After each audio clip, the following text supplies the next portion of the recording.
So hello everyone, my self Aman Singh, first of MBBS student at KGMU Lucknow. तो यार आज की वीडियो में मैं आप लोग को बताऊंगा कि 2023 से उत्तर प्रदेश का क्या कट ऑफ जा सकता है। ठीक है, सिंस मैंने बताया था आप लोगों को कि यूपी के काउंसलिंग में मैं हेल्प करूंगा, तो उसके लिए मैंने एक टेलीग्राम पे चैनल भी बना दिया है यूपी नीट काउंसलिंग के नाम से, जिसका लिंक मैं डिस्क्रिप्शन में दे रहा हूँ और आप लोग उससे भी ज्वाइन कर लीजिए और कोई भी क्वेरी हो तो वहाँ पूछिएगा। ठीक है, तो अभी मैं बता रहा हूँ कि मतलब किस रैंक तक पिछले साल आप लोगों को कॉलेज अलॉट हुआ था। ठीक है, तो एक रफ आइडिया लग ही जाएगा कि उस रैंक तक या उससे थोड़े से ज़्यादा रैंक तक इस बार कॉलेज अलॉटमेंट हो जाएगा यूपी में। और दूसरी बात, मैं इस वीडियो के लास्ट में एक बार फिर से बताने जा रहा हूँ कि डॉक्यूमेंट कौन कौन से रिक्वायर्ड हैं। ठीक है, कौन कौन से डॉक्यूमेंट रिक्वायर्ड हैं आपके काउंसलिंग के समय। तो अब समय आ गया है, आप लोग एक बार से फिर से अपना डॉक्यूमेंट पूरा चेक करके जो जो चीज़ें मिसिंग हैं उसको रिकलेक्ट कर लीजिए, जेरॉक्स करा लीजिए, फोटोकॉपी करा लीजिए और सारी चीज़ें अपनी सही से रख लीजिए। ठीक है, क्योंकि काउंसलिंग शुरू होने वाली है, सो बी प्रिपेयर्ड। ओके, तो अभी मैं आप लोगों को स्क्रीन पे लेके जा रहा हूँ, वहाँ पे मैं बताता हूँ कि उत्तर प्रदेश का क्या कट ऑफ जाने वाला है। ठीक है, 2023 का उत्तर प्रदेश का कट ऑफ क्या हो सकता है। ठीक है, तो पहले हम लोग देखेंगे कि फर्स्ट राउंड में यूपी में मतलब किस रैंक तक अलग अलग कैटेगरीज में क्या क्या कट ऑफ थी। ठीक है, तो जनरल की 18,298 रैंक तक 18,298, ओबीसी की 20,206, ईडब्ल्यूएस की 19,321, एससी कैटेगरी की 1,29,393, एसटी कैटेगरी की 4,30,830। ठीक है, मतलब लास्ट में गाजीपुर वाला autonomous state medical college allot हुआ था इतने इतने रैंक पे। ठीक है, अब देखते हैं सेकेंड राउंड में।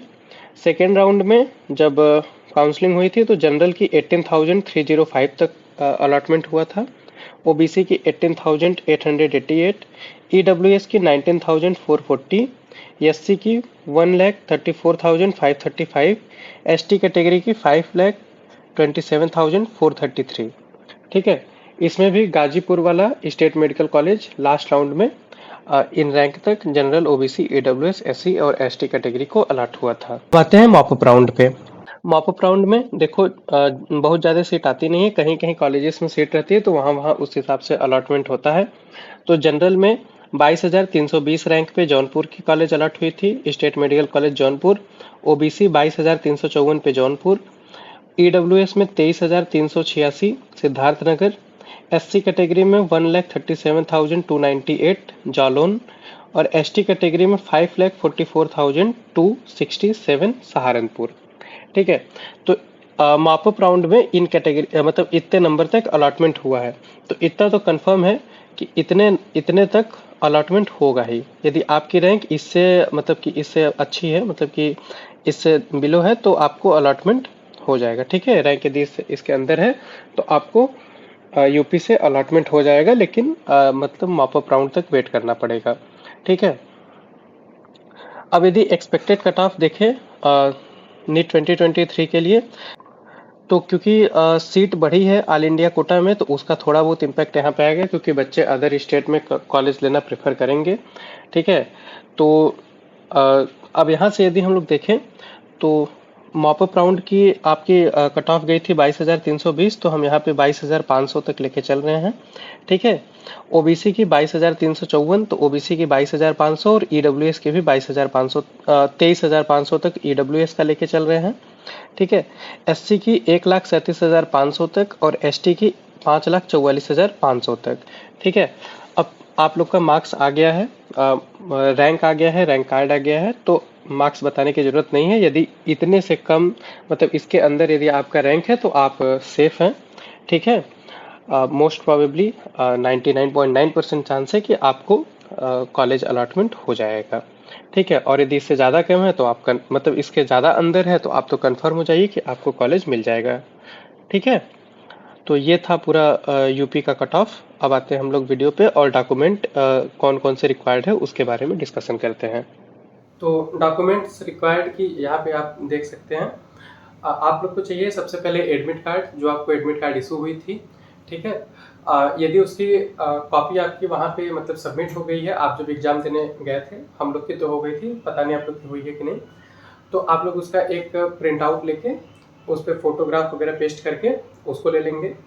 फिर रिज़ल्ट ले लेंगे अपना, जो आपका भी रिज़ल्ट आया है, जिसको रैंक कार्ड भी आप बोलते हैं क्योंकि उस पे आपकी रैंक मेंशन्ड है, उसको ले लेंगे। फिर जब आप यूपी काउंसलिंग में पार्टिसिपेट करेंगे तो आपको एक अलॉटमेंट लेटर आएगी, ठीक है? वो आपको लेके जाना है। जब आप काउंसलिंग में पार्टिसिपेट करेंगे और आपको जब कॉलेज अलॉट हो जाएगा तो उस पे लिख के आएगा कि आपको ये कॉलेज अलॉट हुआ है और आपको उसी कॉलेज में जाना है अपनी डॉक्यूमेंट वेरिफिकेशन कराने फाइनल स्टेप पे और एडमिशन लेने, ठीक है? डॉक्यूमेंट वेरिफिकेशन बीच में एक अलग स्टेप होता है, वो पिछले साल से ऑनलाइन होने लगा है। तो वो डॉक्यूमेंट वेरिफिकेशन पहले ऑफलाइन होता था, अब ऑनलाइन होने लगा है और सिक्योरिटी मनी भी ऑनलाइन ही जमा होगी। और ये जो आपका डॉक्यूमेंट वेरिफिकेशन है, ये लास्ट टाइम में आपको जिस कॉलेज में एडमिशन लेने जाना है वहीं पे जाके डॉक्यूमेंट वेरीफाई करा के, मतलब फिजिकली वेरिफिकेशन करा के और आपको एडमिशन लेना है। फिर इसके अलावा आपको चाहिए 10th की मार्कशीट और सर्टिफिकेट, 12th की मार्कशीट और सर्टिफिकेट, ठीक। जब सीजीपीए सिस्टम था तो उस समय आपको 10th में मार्कशीट के साथ सर्टिफिकेट नहीं दिया जाता था, मार्कशीट ही आपकी सर्टिफिकेट होती थी। तो इस चीज़ को लेकर कंफ्यूज नहीं होना कि मेरे पास 10th की सर्टिफिकेट नहीं है। तो जो सीजीपीए वाली मार्कशीट है वही आपकी सर्टिफिकेट है 10th के लिए, और 12th की मार्कशीट और सर्टिफिकेट अलग अलग होती है, तो वो दोनों ले लेना है, ठीक है। उसके अलावा यदि आप बीच में ड्रॉप के समय यदि आपने किसी भी कोर्स में एडमिशन लिया था बीएससी वगैरह में, तो आप वहाँ से उसके जो पासिंग रिजल्ट हैं वो ले लेंगे, वहाँ की मार्कशीट ले लेंगे, मेंशन्ड है, ठीक है। उसके अलावा आप ट्रांसफ़र सर्टिफिकेट, माइग्रेशन सर्टिफिकेट और कैरेक्टर सर्टिफिकेट ले लेंगे, ठीक है। उसके अलावा आपका यदि कास्ट सर्टिफिकेट है, वैलिड है, ओबीसी है, तो एससी है, एसटी है, तो आप कास्ट सर्टिफिकेट अपनी ले लेंगे, ठीक है। फिर उसके बाद ईडब्ल्यूएस सर्टिफिकेट यदि एप्लीकेबल है तो ले लेंगे। सब कैटेगरी यदि आपका कोई भी है, ex army, freedom fighter, NCC, girls quota, कोई भी है, जो भी सब कैटेगरी है वो सब पीएच वाला सब ले लेंगे आप, ठीक है। उसके अलावा मेंशन है यहाँ पे 3 फोटोग्राफ, जो मतलब कि वहाँ कॉलेज में आपको दिया जाता है लिस्ट, उसमें तीन फोटोग्राफ मेंशन है, लेकिन मेरे हिसाब से जो मैंने पिछले बताया था पिछली बार 20 से 25 फोटोग्राफ आपको लेके जाने हैं, ज़्यादा हो जाए कम ना पड़े, ठीक है। और कोशिश करना क्या, वही फोटो लेके जाना जो आपने एडमिट कार्ड में लगाई थी, ठीक है, वही फोटोग्राफ लेके जाना। डोमिसाइल सर्टिफिकेट आपका यदि 10th और 12th यूपी से नहीं है, या फिर आपका रेजिडेंस लास्ट पिछले 15 साल से यूपी का नहीं है, तो आपको एक डोमिसाइल सर्टिफिकेट लेके जाना होगा यदि आप यूपी से काउंसलिंग करा रहे हैं तो, ठीक। उसके अलावा हम लोग जब यहाँ पे एडमिशन लेने आए थे तो हम लोग की हेल्थ इंश्योरेंस एक लगी थी और एक एफिडेविट लगी थी, ठीक है।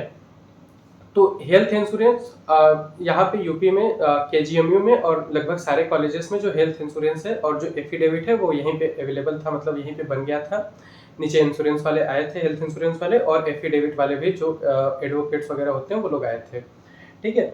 तो वो एफिडेविट जो होता है वो 10 लाख की बॉन्ड वाला होता है, ठीक है, जो 2 साल का बॉन्ड होता है 10 लाख रुपए वाला, वो वाला एफिडेविट और हेल्थ इंश्योरेंस। हो सके तो हेल्थ इंश्योरेंस यदि आपका पहले से है या फिर नहीं है तो आप कोई घर पे जानकार हो तो उससे बातचीत करके कोई एक अच्छा वाला हेल्थ इंश्योरेंस पहले से बनवा सकते हैं। एफिडेविट आपका कॉलेज में ही बनेगा, एडमिशन के समय बन जाता है, बस इतनी ही डॉक्यूमेंट की ज़रूरत है, ठीक है। फाइनली अभी काउंसलिंग से रिलेटेड काफ़ी चीज़ें मैं बताऊंगा, जैसे कि यूपी में कॉलेज वाइज कितने कट ऑफ हैं, ठीक है। इस पर जल्दी वीडियो आएगी कि केजीएमयू का क्या कट ऑफ है, आरएमएल का क्या कट ऑफ है, मोतीलाल नेहरू का क्या कट ऑफ है, जीएसवीएम का क्या कट ऑफ है, उस पर वीडियो आएगी। ओपनिंग क्लोजिंग रैंक अलग अलग कैटेगरीज और सब कैटेगरीज के लिए, ठीक है। अभी मैं एक वीडियो में आपको कल तक बता दूंगा कि किस कॉलेज की यूपी में कितनी कितनी फीस है, ठीक है। अपने सारे मतलब फ्रेंड्स से, मतलब कि मैं कहीं से डेटा ले नहीं रहा हूँ, मतलब जो लोग एडमिशन लिए हैं पिछले साल या फिर उसके पिछले साल, तो उनसे मैं पूछ के डेटा कलेक्ट करके सारे कॉलेजेस की फीस आपको यूपी में कितनी है बता दूंगा, ठीक है। हॉस्टल फीस कितनी है और एडमिशन के समय आपकी टोटल कितनी फी लगेगी, ये सब बता दूंगा। वैसे ये बॉन्ड बनवाने में, एफिडेविट बनवाने में 1000 रुपये लगे थे, और हेल्थ इंश्योरेंस जो वाला आप लोग, वो हेल्थ इंश्योरेंस का उतना चार्ज लगता है। कुछ लोग इस बात को लेकर कंफ्यूज हैं कि मेडिकल एग्जामिनेशन करवा के गवर्नमेंट हॉस्पिटल से आपको लेके जाना होगा क्या। तो नहीं, ऐसा कोई सिस्टम नहीं है। आप जिस कॉलेज में जाओगे एडमिशन लेने, वहाँ उस कॉलेज वाले आपके मेडिकल चेकअप कर लेंगे, ठीक है, क्योंकि ये मेडिकल कॉलेज है, ये दूसरे का प्रूफ मानेगा नहीं कि खुद चेकअप आपका कर लेगा, ठीक है। तो आपको कोई भी मेडिकल सर्टिफिकेट लेके नहीं आनी है फिटनेस का। बाकी आप लोग चैनल से कनेक्टेड रहिएगा, अभी काफ़ी सारी वीडियोस आएंगी जो कि मतलब प्रॉपर वीडियोस होंगी विथ अप्रोप्रिएट इन्फॉर्मेशन, ठीक है। तो आप लोग चैनल से कनेक्टेड रहिएगा। Thank you.